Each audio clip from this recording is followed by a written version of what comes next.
Assalamualaikum warahmatullahi wabarakatuh. Perkenalkan, nama saya Sabita Hikmah Mutia. Di sini saya akan mempresentasikan hasil proyek yang telah saya buat, yang berjudul Pemberdayaan Masyarakat Sekitar Kampung Budaya Betawi dalam Pembuatan Kerajinan Ondel-Ondel. Yang melatar belakangi saya mengambil proyek ini adalah yaitu pertama, ondel-ondel. Semula ondel-ondel berfungsi sebagai penolak bala atau untuk mengusir roh jahat. Seiring perkembangan zaman, ondel-ondel tidak lagi digunakan untuk mengusir roh jahat, melainkan untuk menambahkan semarak pesta-pesta rakyat dan penyambutan tamu terhormat. Selain itu, ondel-ondel juga banyak dijadikan cenderamata atau souvenir di perkampungan, khususnya di perkampungan budaya Betawi Setu Babakan. Selanjutnya yaitu ada pengertian pemberdayaan masyarakat itu sendiri, yaitu upaya untuk meningkatkan harkat dan martabat lapisan masyarakat yang dalam kondisi kurang mampu untuk melepaskan diri dari perangkap kemiskinan dan keterbelakangan. Nah, dari kedua pembahasan tersebut yang mendorong saya untuk turut melestarikan kebudayaan ondel-ondel dengan memberdayakan masyarakat untuk membuat kerajinan tangan berupa boneka ondel-ondel yang memanfaatkan bahan bekas seperti kok bekas, botol plastik bekas, dan kain perca. Dalam proyek ini banyak pihak yang dapat diuntungkan, mulai dari masyarakat sekitar, pihak-pihak yang bergabung oleh kami seperti pemulung, penjahit, dan pihak GOR. Selain itu, pihak yang dapat mengikutinya mulai dari remaja, ibu rumah tangga, lansia, dan orang-orang kebutuhan khusus. Rumusan masalah dari proyek ini yaitu apa planning yang akan dilakukan dalam usaha pemberdayaan ini.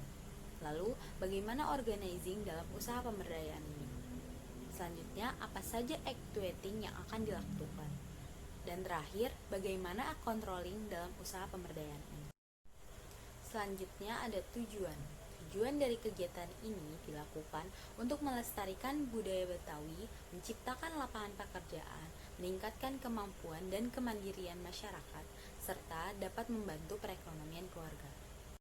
Selanjutnya, manfaat dari proyek ini adalah diharapkan dapat melestarikan budaya Betawi, menumbuhkan rasa cinta pada budaya Indonesia, memberikan manfaat untuk masyarakat pada umumnya, baik dari pemberdayaan maupun dari segi ekonomi.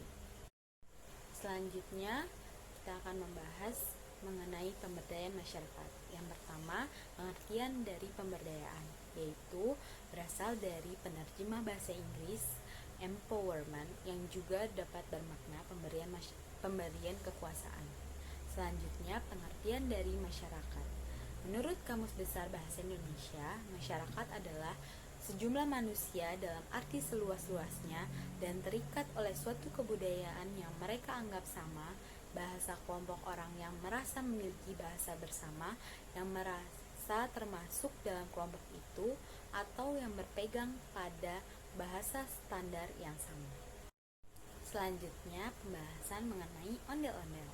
Ondel-ondel merupakan salah satu kesenian khas Betawi yang memiliki filosofi sebagai lambang kekuatan, yang memiliki kemampuan memelihara keamanan dan ketertiban, tegar, berani, tegas, jujur, dan anti manipulasi. Selanjutnya, fungsi ondel-ondel yang semula sebagai penolak bala atau kesialan kini berubah fungsi menjadi pelengkap berbagai upacara adat tradisional masyarakat Betawi, bahkan pada acara seremonial pemerintah Provinsi DKI Jakarta seperti festival, pameran, industri, pariwisata dapat dijumpai oleh ondel-ondel. Bahkan ondel-ondel difungsikan sebagai pelengkap foto di panggung pementasan atau dalam bentuk visual di LED atau videotron atau di tempat lain sesuai estetika. Bentuk ondel-ondel umumnya tinggi dan besar, dengan ciri khas untuk laki-laki berwarna merah dan untuk perempuan berwarna putih. Selain berukuran tinggi besar, ada pula ondel-ondel yang berukuran kecil yang digunakan sebagai souvenir dan buah tangan.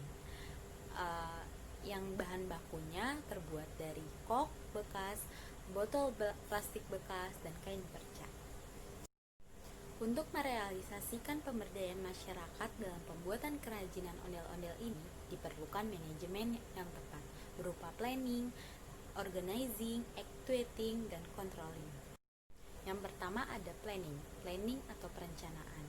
Di sini saya melakukan perencanaan dimulai dari pendekatan kepada masyarakat, lalu pelatihan, mendata anggaran, serta bagaimana pemasaran hasil usaha tersebut dilakukan. Yang kedua ada organizing. Pembagian tugas yang akan dilakukan yaitu membagi penanggung jawab di setiap kelompok. Contohnya dalam kelompok Desa Wisma. Di dalam kelompok Desa Wisma terdapat penanggung jawab yang berhubungan langsung kepada manajer. Lalu ia akan mengontrol dan membagi tugas ke anggota-anggotanya yang sudah didiskusikan bersama manajer. Kelompok tersebut akan mengerjakan banyaknya ondel-ondel sesuai dengan pesanan atau tugas dari manajer selama waktu yang telah ditentukan. Setelah ondel-ondel tersebut sudah dikerjakan, barulah orang yang bertugas untuk mendistribusikan, mengantarkannya ke tempat-tempat yang sudah ditentukan.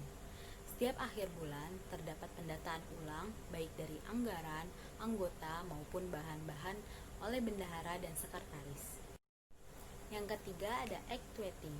Setelah pendekatan dan pelatihan telah dilaksanakan serta pembuatan berjalan dengan baik, seorang manajer harus memastikan semua berjalan sesuai dengan tujuan yang ingin dicapai. Barulah dilakukan pemasaran kepada target-target yang sesuai seperti tempat wisata, toko kerajinan, marketplace, bekerja sama dengan I.O. dan W.O. sebagai souvenir, hingga mengikuti pameran kerajinan. Setelah target sasaran sudah didapatkan, barulah pendistribusian dapat dilakukan. Yang keempat ada controlling. Dalam melakukan pemantauan, hal-hal yang diperlukan adalah menetapkan tujuan dan standar, mengukur kinerja, membandingkan hasil dengan tujuan dan standar, dan mengambil tindakan yang diperlukan untuk kepentingan bersama. Dalam kegiatan pembuatan ondel-ondel, controlling diserahkan kepada penanggung jawab seperti setiap kelompok. Mereka diberikan hak untuk mengambil tindakan pada saat waktu yang mendesak. Selain itu, penanggung jawab harus memahami kondisi setiap anggotanya agar tercipta lingkungan yang nyaman. Dalam pemantauan, bukan hanya memantau dan mengevaluasi, melainkan juga memberikan sebuah kompensasi dan keuntungan untuk setiap anggotanya. Hal ini bertujuan agar dapat mempertahankan, memotivasi, dan mereka dapat memaksimalkan tugas yang telah diberikan.